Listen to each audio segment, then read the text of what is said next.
Tun Dr. Mahathir gagal dalam tuntutannya ke atas Datuk Seri Anwar Ibrahim. Apa cerita sebenarnya? Kita intro dulu.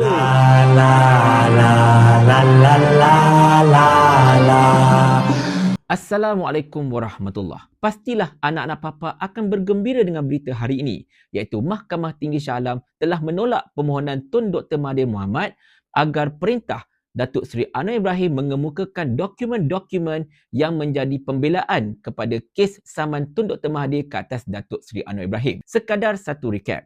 Ketika berucap dalam Kongres Nasional Khas Malaysia Madani pada 18 hari bulan Mac hari itu, Datuk Seri Anwar Ibrahim dikatakan telah mengeluarkan beberapa kenyataan yang dilihat memfitnah serta memburuk-burukkan Tun Dr. Mahathir. Berikutan daripada itu, Tun Dr. Mahathir telah menghantar satu notis tuntutan kepada Datuk Seri Anwar Ibrahim yang tidak dijawab dengan seumpamanya.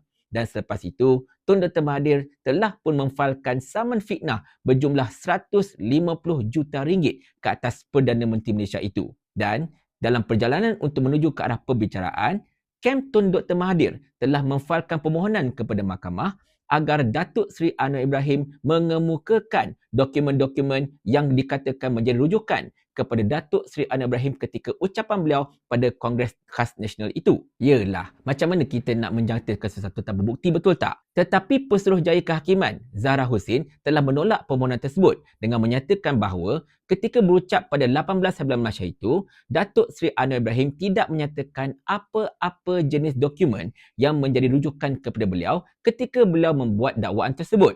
Di mana kata Zahra, benda itu adalah Datuk Seri Anwar Ibrahim sekadar menceritakan tentang perkara yang mungkin atau mungkin tidak berlaku satu ketika dahulu tanpa merekodkan sebarang bentuk dokumen yang dirujuk. Jadi, kalaulah Datuk Seri Anwar Ibrahim pada ketika itu tidak menyatakan sebarang dokumen yang khusus, maka Tun Dr. Mahathir nak tuntut dokumen apa masalahnya? Kerana itulah permohonan tersebut telah ditolak dan Kim Tun Dr. Mahathir terpaksa menanggung kos mahkamah tersebut. Tapi adakah ini bermaksud Datuk Seri Anwar Ibrahim tidak memfitnah atau bagaimana? Sebenarnya tuan-tuan dan puan sekalian, adalah menjadi satu amalan yang biasa bagi mana-mana pihak yang membuat tuntutan apa-apa, sekiranya kalau ada pihak yang dituduh mengemukakan apa-apa tuduhan dengan merujuk kepada apa-apa dokumen, maka pihak plaintiff, pihak yang menyaman dalam kes ini, boleh membuat permohonan kepada mahkamah agar memerintahkan pihak yang tertuduh itu untuk mengemukakan dokumen agar mereka dapat rujuk lebih awal. Yelah, nak menang kes kan? Of course lah nak kena rujuk itu, nak kena rujuk ini dan sebagainya. Mana boleh kita masuk buta macam tu dalam mahkamah. Tetapi dalam kes ini, seperti mana telah disebutkan tadi, Datuk Seri Anwar Ibrahim tidak menyatakan apa-apa jenis dokumen yang spesifik. Jadi, Tun Dr. Mahathir tak boleh nak tuntut satu benda yang tak spesifik. Dokumen apa yang kau nak tuntut masalahnya? Nampak tak dekat situ? Tetapi, dalam kenyataan kehakiman yang sama, Pesuruhjaya Kehakiman tersebut juga berkata, sekiranya kalau Datuk Seri Anwar Ibrahim ada dokumen-dokumen tersebut, maka Datuk Seri Anwar kena mengemukakan dokumen-dokumen itu ketika fasa pengurusan kes nanti. Bila kes ini dah masuk ke pra-perbicaraan, fasa pengurusan kes, maka segala dokumen yang menyokong segala kata-kata Datuk Seri Anwar Ibrahim pada 18 bulan Mac itu, ataupun sebelum-sebelum ini pun, hendaklah dikemukakan ketika fasa pra-perbicaraan tersebut.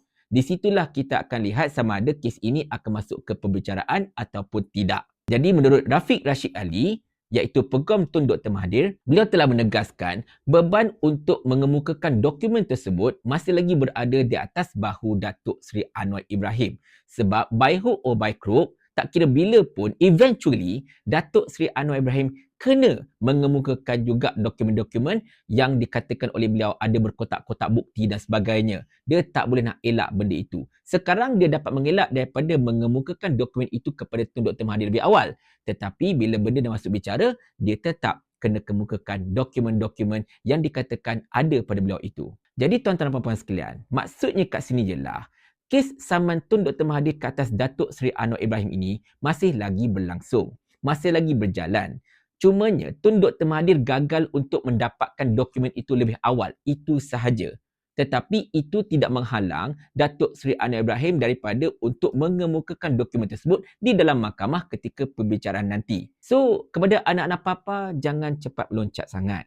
Sebab kes ini masih panjang, sangat-sangat panjang. Benda masih lagi belum masuk pra-perbicaraan pun. Masih lagi di peringkat awal. Orang kata apa, geli-geli je setakat ini. Kita harapkan juga kepada Datuk Seri Anwar Ibrahim, sekiranya kalau benar bukti-bukti tersebut wujud, Sekiranya kalau benar Datuk Seri Anwar Ibrahim ada segala dokumen yang membuktikan betapa Tun Dr. Mahathir selama ini memang benar melakukan perkara yang telah dituduh tersebut, maka kemukakan sajalah. Kenapa hendak berahsia? Kenapa hendak sorot sana sorot sini?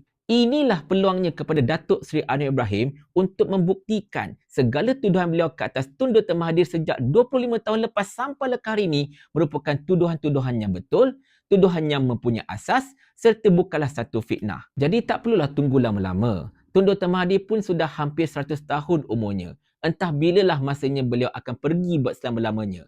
Jadi sementara beliau masih hidup ini, rakyat Malaysia memerlukan konklusi, memerlukan penutup kepada satu cerita yang begitu panjang antara Anwar dan juga Mahathir sejak 25 tahun lepas.